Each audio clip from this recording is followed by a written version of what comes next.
जय हिंद साथियों, जय श्री राम। कैसे हो दोस्तों? अच्छे होंगे। आपका अपना इस YouTube परिवार में आपका स्वागत है और स्वागत करने के लिए आपका दोस्त अनिल। रख हौसला, मंजिल भी आएगी, थक कर ना बैठे प्यासे के समंदर, नौकरी भी मिलेगी और मिलने का मजा भी आएगा। तो दोस्तों, आप सभी को पता है कि जो 2025 चल रहा है, ये गोल्डन चांस चल रहा है, गोल्डन ईयर चल रहा है दोस्तों, क्योंकि इस साल में बहुत सारी वैकेंसी आपको बताए। अभी चतुर्श्रेणी वैकेंसी निकली है, आपको बताए राजस्थान पुलिस का वर्तमान में फॉर्म अप्लाई हो रहा है। फिर भी ये वीडियो की आने वाली है, पटवारी की आने वाली है, सीईटी आने वाली, बहुत सारी वैकेंसी है दोस्तों। बस आप एक जगह ये होके और पढ़ते रहिए दोस्तों। आज जो है एक महत्वपूर्ण टॉपिक के बारे में बात कर रहे हैं, जिसमें हर एग्जाम में प्रश्न आता है। जी सही सुना दोस्तों, चाहे बीएसटीसी की तैयारी कर रहे हो, चाहे पीटीटी, चाहे राजस्थान पुलिस, चाहे चतुर्श्रेणी कर्मचारी, कौन सी वैकेंसी की तैयारी कर रहे हो, चाहे आप आरएएस की वैकेंसी की क्यों नहीं तैयारी कर रहे हो, वहां से भी यहाँ क्या आता है दोस्तों, यहाँ से वहां प्रश्न आता है। यानी कम से कम 2 या 3 प्रश्न हर एक कॉम्पिटिशन एग्जाम में आपको देखने को मिलेगा। तो दोस्तों, मैं इस छोटे से वीडियो के माध्यम से मैं आपको पूरे दुर्ग के बारे में जानकारी दूंगा कि दुर्ग में कितने प्रकार के होते हैं और राजस्थान में यूनेस्को के द्वारा कितने दुर्ग जो है वो किया गया है और कौन से क्या दुर्ग है, तो सारी जानकारी देता हूं। स्टार्ट करता हूं उससे पहले एक बात कहना चाहता हूं दोस्तों, इस यूट्यूब परिवार पे आप नए हो तो सब्सक्राइब करना, शेयर करना और वीडियो कैसा लगा है आपको अपना कमेंट बॉक्स में बताना है कि वीडियो अच्छा लगा है, नहीं लगा है। नहीं लगा है तो नहीं लिखना और मैं और मेहनत करूं आपके लिए। और क्या करेंगे दोस्तों, आगे बढ़ेंगे। तो चलते हैं दोस्तों, राजस्थान के प्रमुख दुर्ग ये नहीं होते किले। क्या होते हैं? किले। आपको बताए मेवाड़ में 84 दुर्गों में से 32 दुर्गों का निर्माण महाराणा कुंभा ने करवाया था। याद है ना आपको? बिल्कुल याद है। चल आगे चलते हैं। प्रमुख दुर्ग कितने प्रकार है दोस्तों? मुख्य रूप से दुर्गों के बहुत सारे अलग अलग विद्वानों ने बांटे हैं, पर हम पढ़ेंगे 9 प्रकार के दुर्ग। अब 9 प्रकार के दुर्ग में अपन बात करते हैं धावन दुर्ग। धावन दुर्ग क्या होता है दोस्तों? धावन दुर्ग होते हैं जिनके चारों ओर मरुस्थल हो। क्या हो? चारों ओर मरुस्थल हो। जैसे आपने नाम सुना हो जैसलमेर दुर्ग, उसे वही कौन सा दुर्ग है? धावन दुर्ग है। गिरि दुर्ग, वह दुर्ग जिसके चारों ओर पहाड़ियां हो। क्या हो? पहाड़ियां, उसे गिरि दुर्ग कहते हैं। स्थल दुर्ग, वह दुर्ग जिसके चारों ओर समतल भूमियां हो। क्या हो? समतल मैदान हो, उसे क्या कहा जाता है? स्थल दुर्ग कहा जाता है। एरण दुर्ग, एरण दुर्ग वह दुर्ग जिसके चारों ओर वन हो, कंटीली झाड़ियां हो। जैसे आपने नाम सुना रणथंभौर दुर्ग, यह रणथंभौर अभ्यारण्य में स्थापित है, तो वह कंटीली झाड़ियां है। सैन्य दुर्ग, सुरक्षा की दृष्टि से महत्वपूर्ण दुर्ग कौन सा है? सुरक्षा सैन्य दुर्ग है।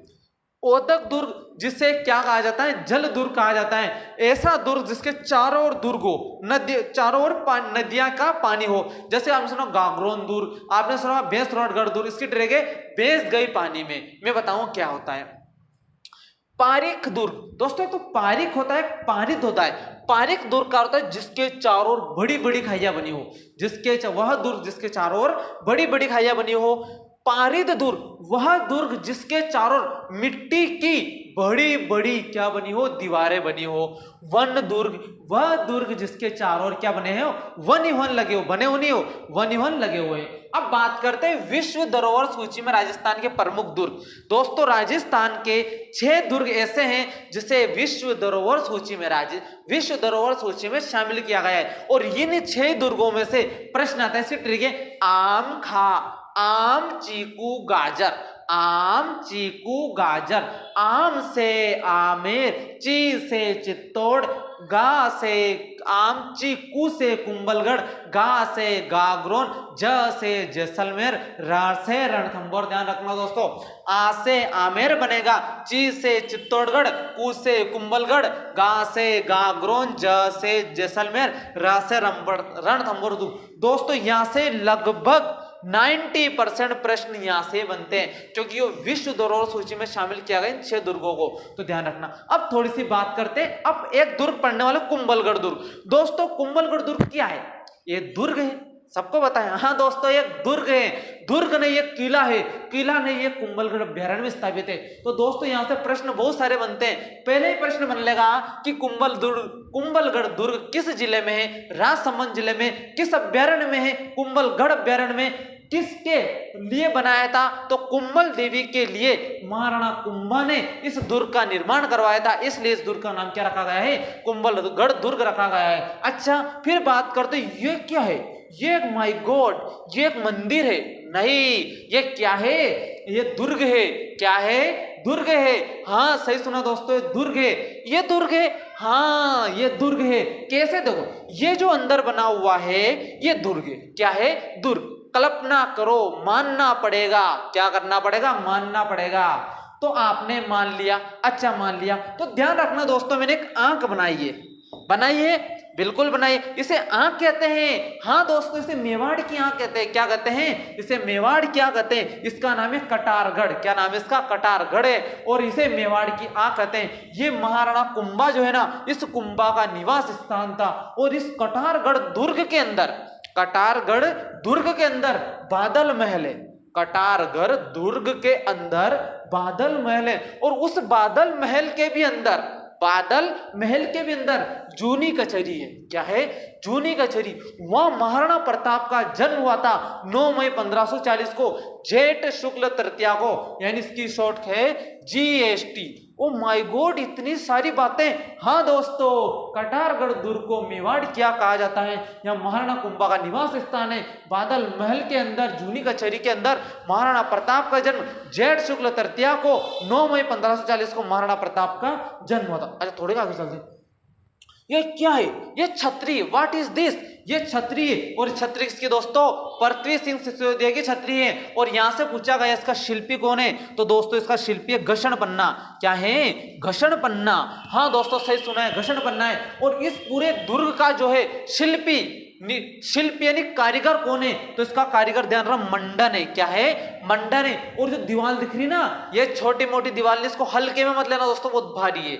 हाँ सही सुना, भारी है। इसकी जो लंबाई है ना, ये चौड़ाई, ये 36 किलोमीटर चौड़ाई है दोस्तों। यानी एक साथ आप 2 गाड़ियों को ले जा सकते हो। यानी इसमें कहने का अर्थ है 3 से 4 घोड़े एक साथ चल सकते हैं। इससे ही किसने?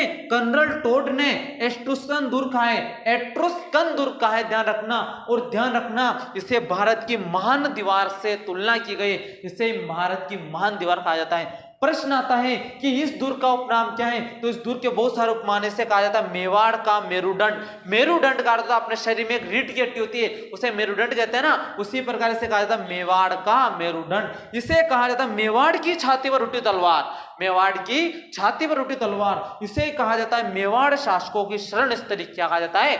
मेवाड़ शासकों की शरण स्थली। और इसे कहा जाता है राज्य का आत्मनिर्भर दुर्ग। आत्मनिर्भर यानी क्या होता है? आप कमेंट बॉक्स में बताना।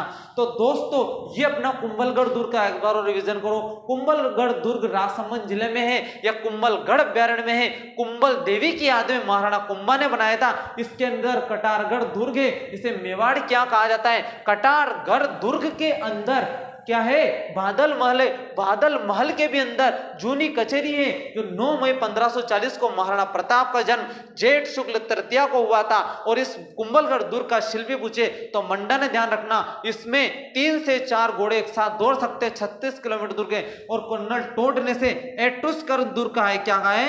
एट्रुस्कन दुर्ग का है। इसे भारत की महान दीवार से क्या करेगी है? इसको चर्चा की गई है। इसे मेवाड़ का मेरुदंड कहा जाता है। मेवाड़ की छाती पर उठी तलवार कहा जाता है। इसे मेवाड़ शासकों की शरण स्थली कहा जाता है। और इसे राज्य का आत्मनिर्भर दुर्ग कहा जाता है। मिलते हैं दोस्तों नेक्स्ट, इसी की दूसरी क्लास आने वाली है, तो नेक्स्ट मिलेंगे। तो अच्छा